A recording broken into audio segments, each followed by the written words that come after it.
어제 저녁 조 바이든 대통령이 신년 국정연설을 가졌습니다.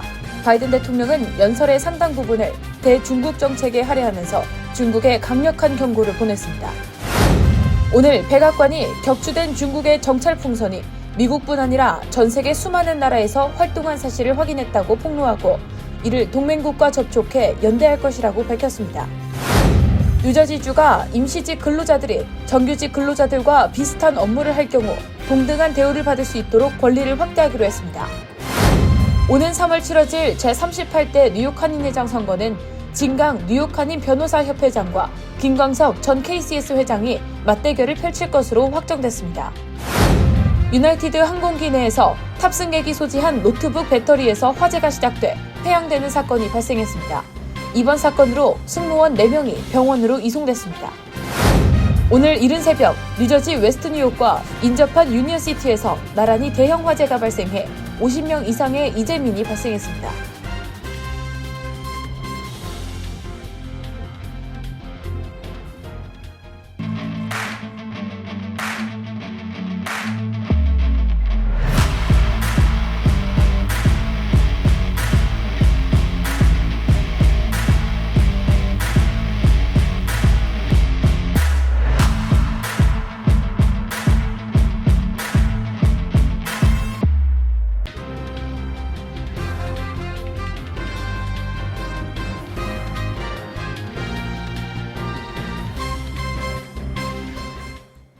여러분 안녕하십니까?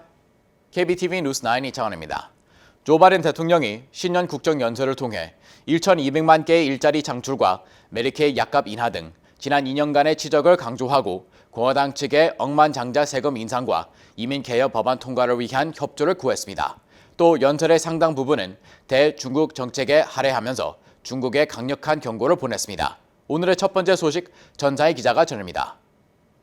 바이든 대통령은 국정연설에서 2년 전 우리의 경제는 휘청였지만 1,200만 개의 신규 일자리를 창출해 실업률이 50년 만에 최저인 3.4%로 떨어졌다며 행정부의 경제 성과를 밝혔습니다.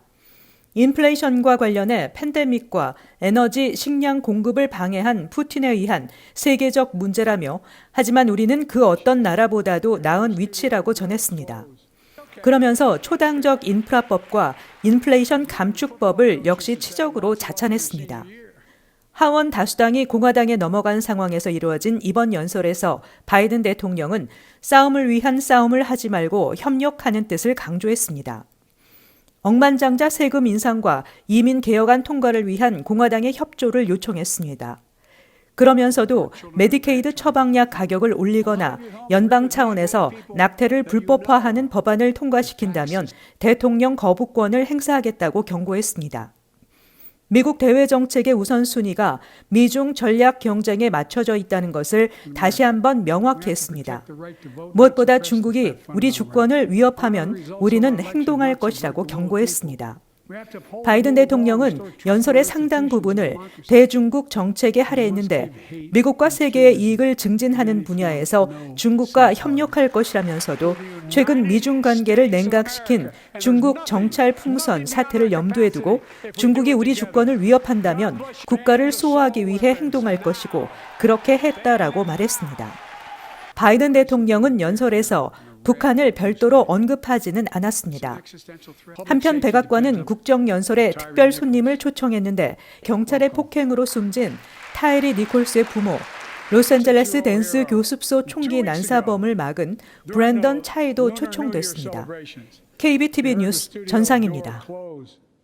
최근 중국 측 정찰 풍선이 미국 본토 영공을 침입하면서 양국 관계가 얼어붙고 있는 가운데 백악관이 오늘 브리핑을 통해 중국의 정찰 풍선이 세계 곳곳에서 활동해왔다고 폭로했습니다.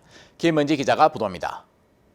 최근 미국 영공을 침입한 중국의 정찰 풍선이 격추되면서 양국의 갈등이 깊어지고 있는 가운데 백악관은 오늘 중국의 정찰 풍선이 미국뿐 아니라 세계 곳곳에서 활동한 사실을 확인했다며 해당 정보를 동맹 및 협력국과 공유할 것이라고 밝혔습니다.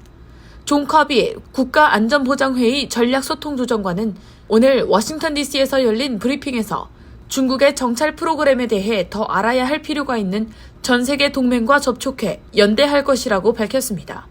그는 미국이 중국 정찰 프로그램에 영향을 받은 유일한 국가가 아니라며 전 세계 수많은 나라가 중국의 정찰 프로그램에 노출돼 왔다고 폭로했습니다. 이어 중국의 정찰 풍선이 자신의 영공에 침입했다는 사실 자체를 모르고 있는 국가도 있다며 동맹과 파트너십을 맺어 중국의 정찰 프로그램을 파악하기 위해 정보를 공유할 방침이라고 전했습니다. 패트릭 라이더 국방부 대변인도 이날 브리핑에서 중국 정찰 풍선이 라틴 아메리카, 남미, 동남아시아, 동아시아, 유럽 등지를 포함해 최소 5개 대륙에서 발견됐으며 정찰용이라는 공통점이 있다고 지적했습니다. 또 중국 정찰 풍선이 미 본토 영공을 침입한 것은 트럼프 행정부 때 3건, 바이든 행정부 때 1건 등 총 4건이라며 모두 중국이 관심 가질 만한 장소 위를 지나갔다고 밝혔습니다. 이어 바다에 떨어진 중국 측 정찰 풍선 수거 작업은 순조롭게 진행되고 있다고 라이더 대변인은 설명했습니다. KBTV 뉴스 김은지입니다. 뉴저지주가 임시직 근로자들이 정규직 근로자들과 동등한 대우를 받을 수 있도록 권리를 확대합니다. 필 머피 주지사가 임시직 근로자 권리 법안에 서명한 데 따라 법안은 90일 이후 발효됩니다. 자세한 내용 전상희 기자가 전합니다.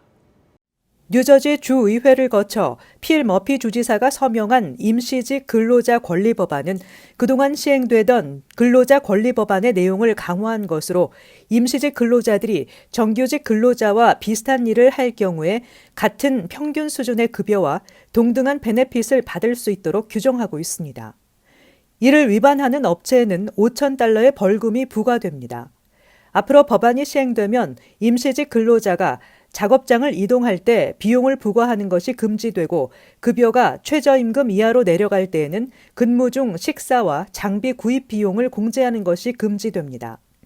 또 임시직 근로자들은 자신들의 급여를 2주마다 지급할 것을 요구할 수 있고 직업을 소개하는 서비스 회사의 부당한 처사에 이의를 제기할 수 있습니다.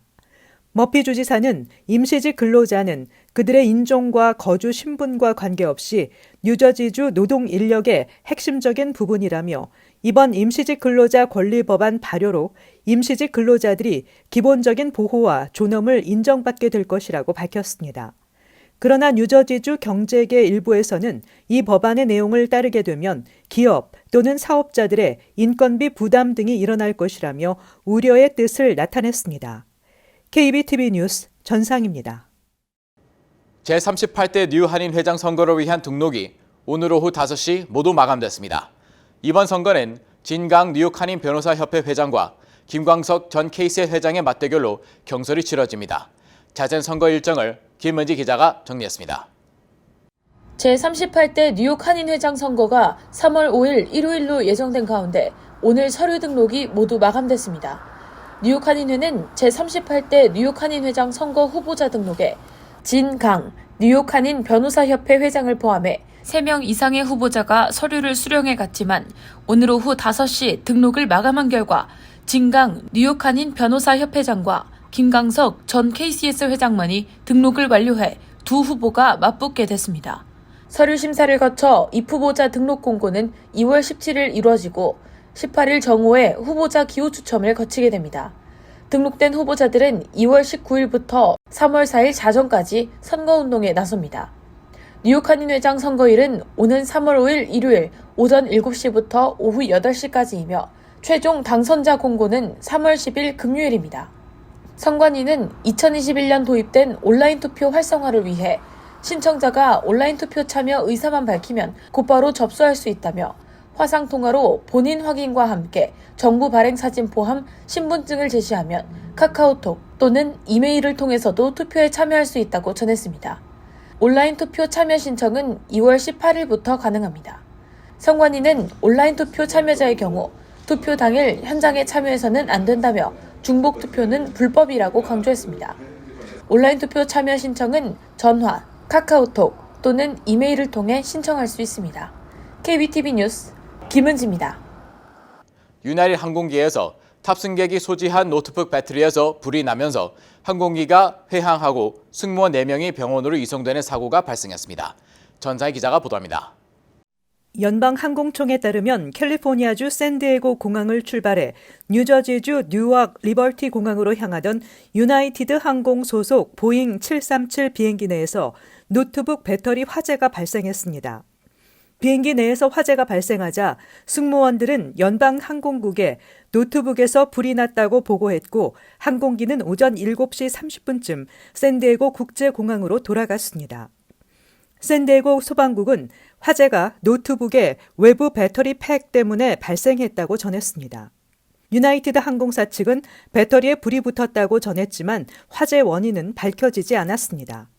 승무원들은 불이 번지는 것을 막기 위해 불붙은 물건을 비행기 안에 배치된 소방 가방에 넣어 다행히 불은 비행기로 번지지 않았습니다.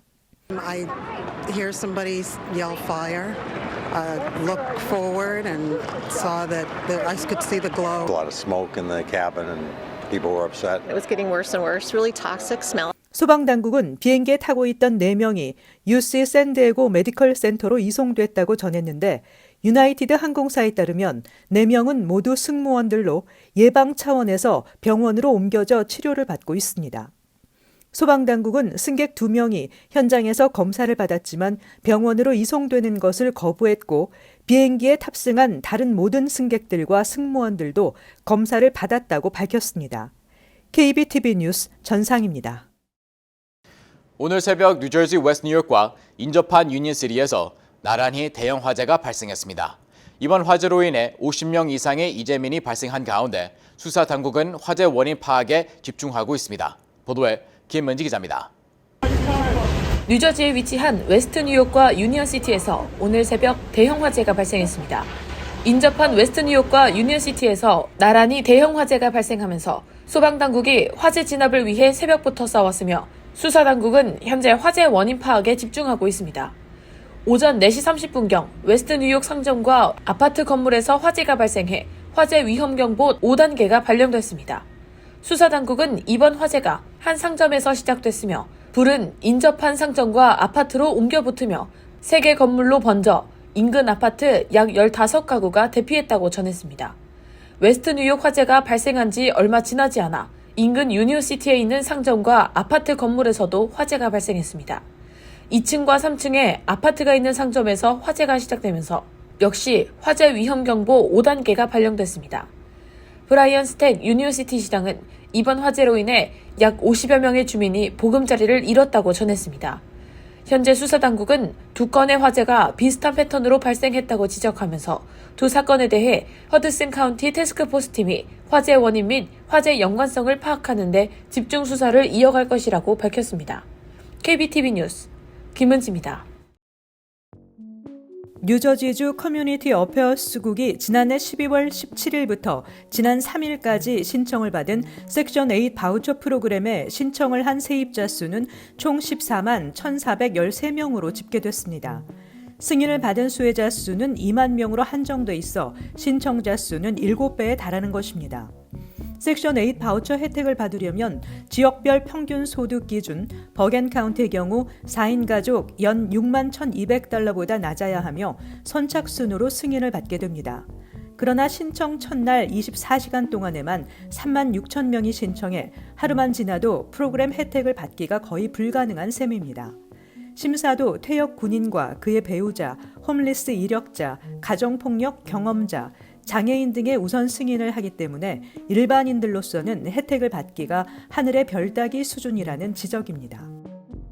뉴욕시가 라이센스 없이 불법, 편법으로 마리화나를 판매하고 있는 매장 400여 곳에 강제 퇴거 경고 조치를 내렸습니다. 또 뉴욕시경은 맨하탄 이스트빌리지 등을 관할하는 구경찰서 구역 내 무면허 마리화나 판매업소 4곳을 상대로 형사소송을 위한 고발장을 제기했습니다. 고발장이 제기된 4곳의 업소는 미성년자에게 마리화나를 판매하다 적발됐다며 법에 따라 영업 정지 처분이 내려질 수 있습니다. 매장 400여 곳에 발송된 강제 퇴거 경고문에는 상업용 세입자가 불법 거래 또는 사업에 종사할 경우 랜드로드는 세입자의 강제 퇴거 절차를 시작할 것을 촉구하고 추후 강제 퇴거 소송을 취하지 않을 경우 랜드로드들에게 형법상 책임이 전가될 수 있다고 경고했습니다. 현재 뉴욕시에서 불법적으로 마리화나를 판매하고 있는 매장은 약 1,400곳으로 추정되고 있습니다. 미국인 60% 정도가 1년 후에는 지금보다 더 잘 살고 있을 것으로 생각하고 있는 것으로 갤럽 여론조사에서 나타났습니다. 소득별로 응답자를 세 그룹으로 나눴을 때 이 같은 낙관적 기대 답변은 거의 비슷하게 나왔습니다. 미국인은 개인 재정 상태가 더 좋아지리라고 생각하는 경향이 있다고 갤럽은 전했습니다. 한편 1년 전보다 지금 더 못 살고 있다고 답한 비율은 50% 정도로 나왔습니다. 이런 현 상태에 대한 부정적 답변 비율은 2009년 이후 가장 높은 것입니다. 특히 연소득 4만 달러 미만의 저소득 계층에서는 61%가 그렇다고 답했으며 중간층은 49%, 고소득층은 43%였습니다. 백악관 자료에 따르면 의사들은 1월 첫 2주 동안 전국적으로 보고된 코로나19 환자 중 약 45%에게 코로나 치료제 박스로비드를 처방했습니다. 일부 주에서는 박스로비드 처방이 코로나 감염의 25% 또는 20% 미만에 불과했습니다. 일부 코로나 환자들은 이미 백신 접종을 받았거나 이전에 코로나에 걸렸거나 혹은 더 젊다는 이유로 박스로비드를 필요로 하지 않고 있으며 의사들도 여전히 박스로비드 처방을 꺼린다는 점이 지적되고 있습니다. UC 샌프란시스코 의대 학과장인 로버트 베이스터 박사는 박스로이드를 처방할지 여부를 결정할 때 그 이득이 위험보다 훨씬 크다고 밝혔습니다. 백악관과 보건기관들은 박스로비드 처방의 요점은 코로나가 중증으로 발전하는 것을 막는 역할이라며 더 많은 의사들이 박스로비드를 처방하도록 노력 중입니다. 잠시 후 커뮤니티 브리핑을 전합니다.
이어서 환율과 증시 전해드립니다.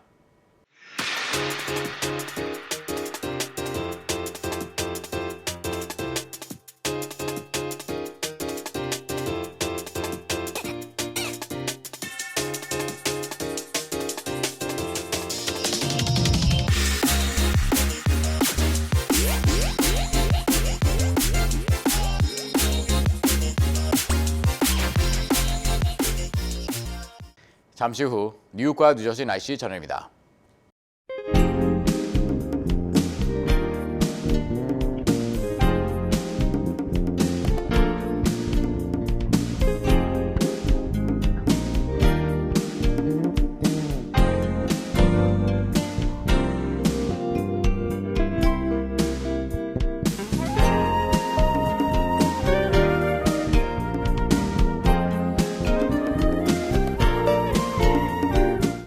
KBTV 뉴스 9 마칩니다. 오늘도 시청해주셔서 감사합니다. 편안한 밤 보내시기 바랍니다.